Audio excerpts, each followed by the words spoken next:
Kapod wantiere bura mar Monica Kimani ni mane jafwambo Jacque Maribe kod jonyuolne ne piwang' mar moro luoko bang' ng'eto mar doho ma oweye thuolo ewi nek mar nyadendi Monica Kimani. Maribe opuoyo doho ka olero ni adieri koro gikone ofwenyore ewi burano ma oseyuare chakre higa mar 2018.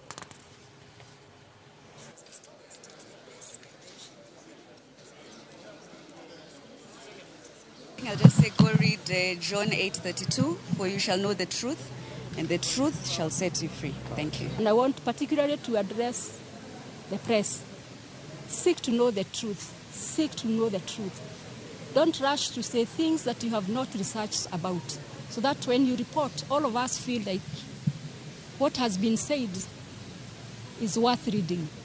This will give us a new beginning, a beginning to trust God, even for others that have suffered as we have suffered.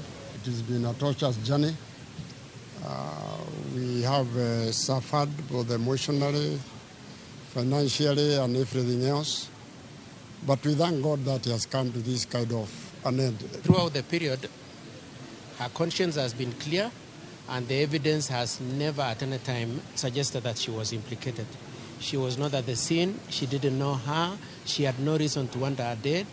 And in a way, we really blame the prosecution for maintaining and insisting on this case when it had no basis. Having come this far, we want to thank God for this victory. Apadha podhi nyime ne achich mar nek manyinge Kevin Kangethe manyo